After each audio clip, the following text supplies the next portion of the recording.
Friends good morning అండి. Welcome back to my channel. అందరూ ఎలా ఉన్నారండి? నేనైతే చాలా చాలా చాలా బాగున్నాను. మీరు కూడా బాగుండాలని ఆశిస్తున్నాను. అందరూ బాగుండాలి, అందులో మనం ఉండాలని కోరుకుంటూ మీ కవిత. ఈరోజు ఏంటంటే కోడిగుడ్డు కూర చేస్తున్నాను. రెగ్యులర్గా కోడిగుడ్డు కూర అంటే కొట్టి పోస్ట్ చేసుకుంటాం కదా, అలా కాకుండా కొంచెం డిఫరెంట్గా చేస్తే బాగుంటుంది. ఈ మధ్య ఎక్కడ చూసినా రీల్స్లో కూడా ఇలా కనిపిస్తుంది కదా, ఒకసారి మనం కూడా ట్రై చేస్తే తప్పేముంది అనేసి అయితే చేశాను. చాలా టేస్టీగా ఉంది. దీన్ని కూడా మనం మాడిఫై చేస్తూ చాలా రకాలుగా అయితే చేసుకుంటున్నాం అనమాట.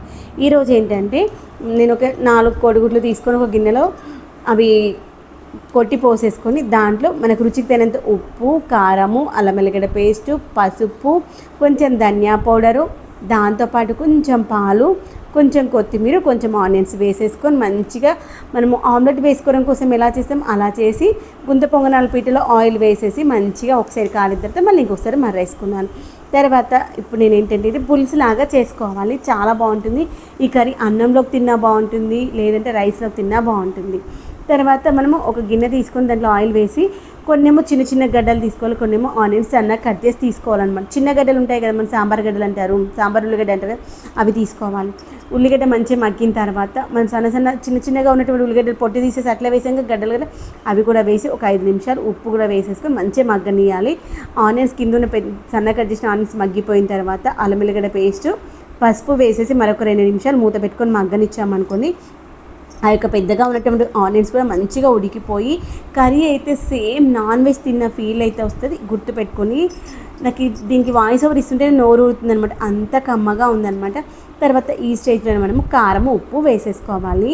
కారం వేయడం వల్ల ఏంటంటే మనం వేసినటువంటి ఇంగ్రీడియంట్స్ అన్నీ ఈ యొక్క ఆనియన్స్ పట్టి కర్రీ కూడా టేస్ట్ వైజ్ చాలా బాగుంటుంది. మనము వాటర్ వేసుకున్నాక వేసే కంటే కారము ఈ తాలింపులో వేసుకుంటే బాగా అనిపిస్తుంది. అందుకే అన్ని కర్రీలు ఈ స్టేజ్లోనే కారం వేసుకుంటాను.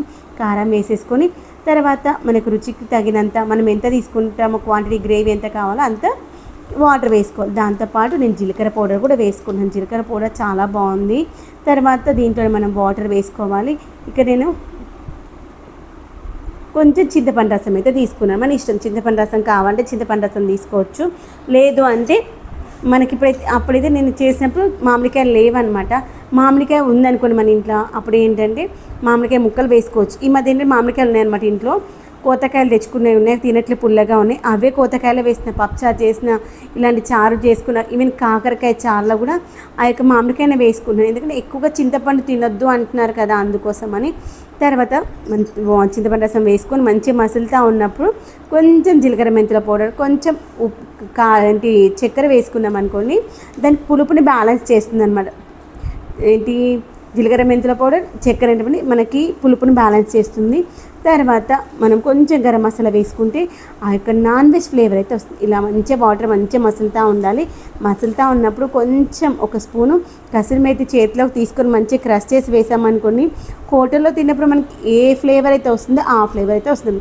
ఇలా మంచిగా మసులుతూ ఉన్నప్పుడు ఒక 2 నిమిషాలు మసాలానిచ్చి స్టవ్ని సిమ్లో పెట్టేసుకొని మనం ఆల్రెడీ చేసుకున్నటువంటి పొంగనాలు ఉన్నాయి కదా, ఎగ్గు పొంగనాలు, కోడిగుడ్డు పొంగనాలు, ఆ యొక్క కోడిగుడ్డు పొంగనాలు ఒక్కొక్కటిగా వేసి మూత పెట్టేసుకొని ఒక 5 నిమిషాలు ఉడికిచ్చామనుకోండి, ఇక్కడ మనకి పులుసు ఇలా లిక్విడ్లా కనిపిస్తుంది కదా, ఒక 5 నిమిషాలు ఉడికించిన తర్వాత ఈ యొక్క గుంత పొంగనాలు ఆ యొక్క పులుసులో ఉన్నటువంటి వాటర్ అంతా ఈ యొక్క కోడిగుడ్డు పొంగనాలు తీసేసుకొని అవి ఉబ్బి దాంట్లో టేస్ట్ మంచిగా వస్తుంది. ఈ యొక్క వాటర్ ఉంది కదా, ఇంత లిక్విడ్గా ఉండకుండా కొంచెం థిక్గా అవుతుందన్నమాట.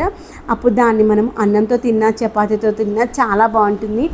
అసలు ఇప్పుడు ఇలా ఇక్కడ వరకు ఉంది కదా క్వాంటిటీ, ఒక 5 నిమిషాల తర్వాత చూస్తే ఈ యొక్క కోడిగుడ్లు అనేటువంటివి ఇప్పుడు మనము వేసినటువంటి ఈ యొక్క గుంత పొంగనాలు ఉన్నాయి కదా, అవైతే మంచిగా పొంగి ఇట్లా పూరిలాగా పొంగుతాయి తెలుసా, ఎంత మంచిగా అనిపిస్తుందో. ఒకసారి అయితే ఈ స్టేజ్లో మనము టేస్ట్ చెక్ చేసుకొని మనం తక్కువ ఉంటే వేస్తామని అయితే అఖిల్ని టేస్ట్ చేయమన్నాను. అఖిల్ గుడ్ టేస్ట్ అనమాట, టేస్ట్ మంచిగా చూస్తాడు. అదే పొంగిందా మరుగుతుందా లేదా చూస్తుందా అనమాట. మనం మూత పెట్టేసి ఆయనతో పెద్ద ఫ్లేమ్ పెట్టిపోయినాం అనుకోండి, ఆయనతో అయిపోతాయి. అందుకోసమని ఇంకో 2 నిమిషాలు అయితే అయిపోతుంది గుంత పొంగనాలు.